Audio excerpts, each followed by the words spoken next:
我想問大家一個問題：如果你擁有世界上最多嘅嘢、最大嘅權力、最多嘅財富、最美嘅人，幾千萬人跪喺你面前，你會唔會更加怕死？答案係幾乎可以肯定係會嘅。人類歷史上嗰啲擁有最多嘅人，往往亦都係最恐懼死亡嘅人。秦始皇求長生藥啦，漢武帝信方士進行煉丹啦，無數皇帝用盡一生去對抗嗰個必然到嚟嘅終點。但係今日我要講嘅人係一個例外喎，佢做咗皇帝啦，活到咗62歲，喺嗰個年代已經係高壽噶啦。咁樣臨終之前呢，佢係冷靜咁樣安排咗後事，然後對住個天話：我本嚟乜都冇嘅，能夠活成咁，呢個係天意啦，走亦都係天意啊，冇咩好驚嘅。呢個人就叫做劉邦啦，一個出身亭長嘅人，教落咗所有皇帝都學唔識嘅一件事情，點樣坦然面對死亡呢？要理解劉邦嘅坦然，咁樣要先睇清楚其他皇帝係點樣面對死亡嘅。秦始皇係用權力對抗死亡，統一六國，書同文，車同軌，佢做到咗任何人都做唔到嘅事情啦。但係呢，權力越大，失去嘅恐懼就越深。佢派咗徐福、七海去尋找長生不老藥啦，巡遊天下尋訪方士用盡國家資源，即係為咗對抗嗰個必然嘅終點。咁樣最後死咗喺巡遊嘅途中，遺體喺車入面腐爛，用餘腥味掩蓋死亡嘅氣味。一個統一天下嘅人，連自己嘅死都冇尊嚴咁樣面對。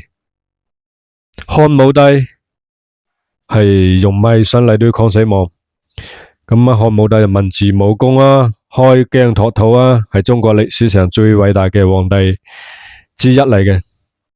咁到咗晚年呢，佢相信方士追求長生啦，甚至因為無辜之禍逼死咗自己嘅太子一個知英明嘅皇帝，因為恐懼死亡，做出咗一生最荒謬嘅決定。講到唐太宗，佢又死於對抗死亡嘅一脈。咁貞觀之治，千古明君講嘅就係唐太宗啦。但係晚年呢，就係佢係迷信丹藥根據史料嘅記載呢，可能淨係因為服用嗰個丹藥中毒，然之後52歲就走咗啦。本嚟佢可能可以活更加長嘅，但係呢，反而因為怕死死得早咗。三個皇帝，3種對抗死亡嘅方式，權力啦、迷信啦、丹藥啦，全部都係失敗咗嘅。因為死亡從來唔係可以用對抗嚟解決嘅問題。要理解劉邦點解能夠坦然，咁就要先理解佢從邊度嚟嘅。咁劉邦出身於亭長啦，亭長係咩？陳朝基層嘅官吏，管一個小鎮嘅治安。按照今日嘅話嚟講呢，大概就係一個小鎮嘅片區民警。佢冇顯赫個家世，都冇貴族血統，亦都冇讀過咩書。年輕嘅時候呢，仲俾人話游手好閒、不務正業。40幾歲天下大亂，佢先開始起兵。50幾歲正式稱帝，建立漢朝。一個亭長用年時間從零變成天子啊！呢件事嘅本身對劉邦嚟講係意味着乜嘢呢？意味住我本嚟乜都冇嘅。其他皇帝，陳始皇係皇室血統，漢武帝生落嚟就係王子啦。佢哋對權力同埋富貴有一種呢係我應得嘅潛意識，失去咗啊！對佢哋嚟講，佢哋覺得係唔公平嘅。劉邦呢就冇嗰個包袱，佢骨子入面知道我本嚟就一無所有啊！依家擁有咗一切都係意外之喜嚟嘅。咁呢個認知係佢面對死亡坦然嘅第一個地基嚟嘅。咁啊，時間嚟到公元前195年啦。劉邦喺平定英布盤連嘅戰役中呢，俾嗰個劉始射中啊，傷勢嚴重，然之後翻到咗長安，病情啊持續惡化。咁啊，呂后請嚟咗當時天下最好嘅醫生啦，個醫生就講話呢個病可以醫得好嘅。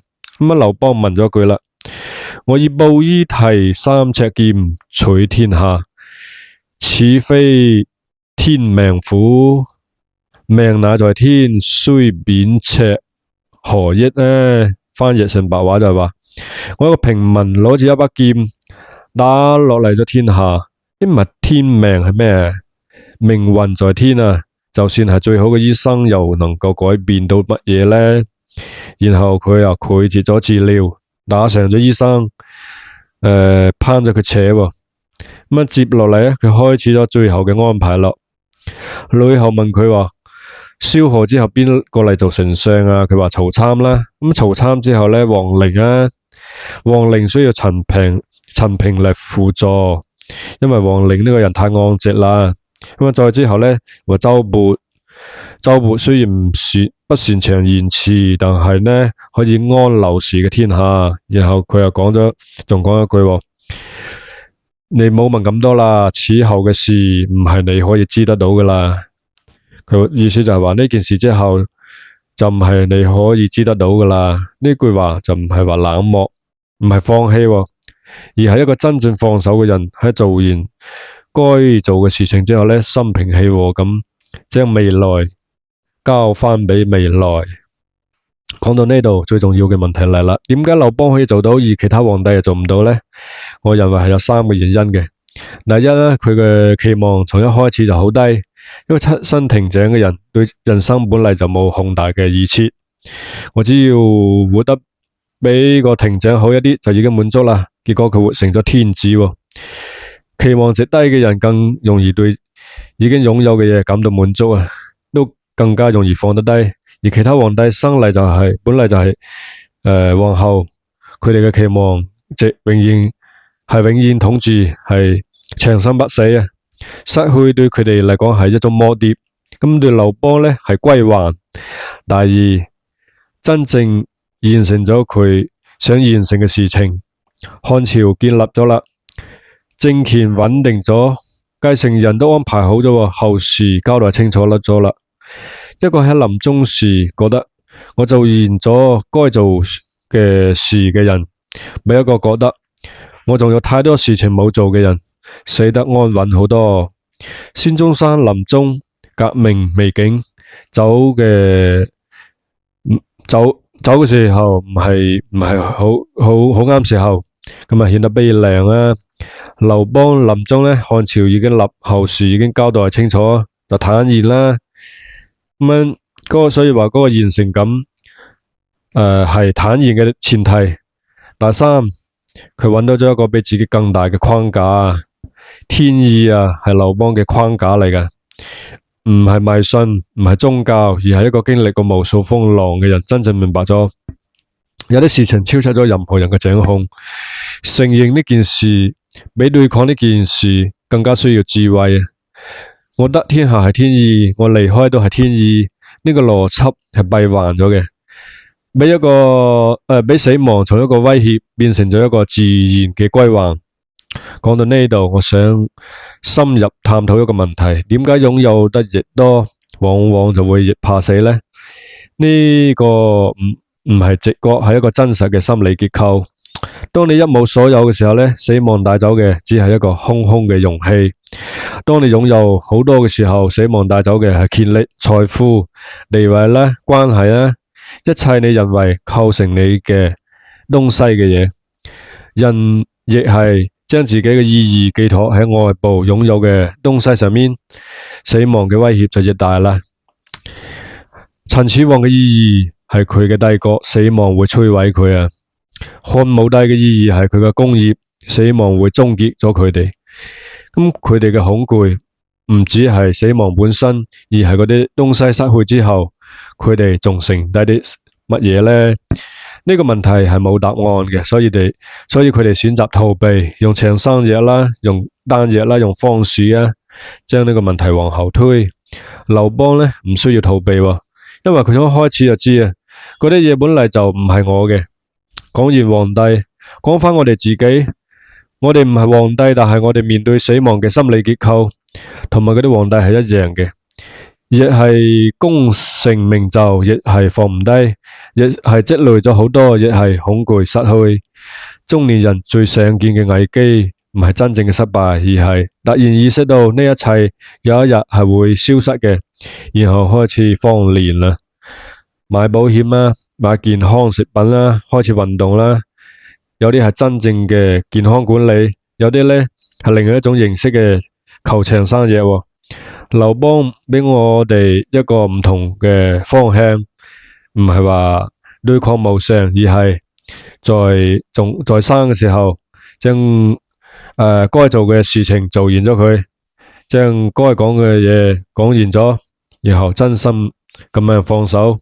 講劉邦唔得唔講個大風歌啦，佢喺臨死之前呢，回到家鄉配宴，宴請父老鄉親啦。飲酒作樂嘅，仲親自打鼓唱咗呢首歌。大風起係雲飛揚，威加海內係歸故鄉，安得民殊係守四方。呢首歌入面有豪情，有感慨，都有一絲隱憂。我打咗天下，但守得住天下需要民殊。我可以揾得到佢哋嗎？呢個係一個真實嘅人喺人生最後階段唱出嚟嘅真實心情，唔係神，唔係符號，係一個有感慨、有隱憂，但係依然係坦然嘅人。大風歌係佢留俾後人最真實嘅自畫像啦。最後，我想講一件更深刻嘅事情。劉邦嘅坦然唔係因為佢特別勇敢，都唔係因為佢唔在乎，而係因為佢揾到咗一個答案，意義唔在於擁有幾多，而係在於你選擇咗乜嘢，然後真心咁樣生活過啦。佢同亭長到天子呢段路佢行完咗啦，走得真實嘅，走得係盡力嘅，走到最後嘅時候呢，佢可以講係話我嚟過啦，我做咗啦。呢個已經足夠啦。呢句話係所有臨終智慧裏面最簡單，亦係最難得嘅一句。我哋每一個人都會有嗰一日，你能唔能夠都講出呢句話呢？取決於你今日係點樣生活嘅，唔係擁有幾多，唔係成就有幾高，而係你有冇真正咁樣生活過，你有冇真正做咗你真正想做嘅事情。你有冇對你愛嘅人講清楚你想講嘅話？劉邦做到咗啦，一個亭長用一生示範咗坦然唔係睇淡一切，而係真正活過咗之後嘅心平氣和。我係孫虛度啊，我哋下期再見啦，拜拜。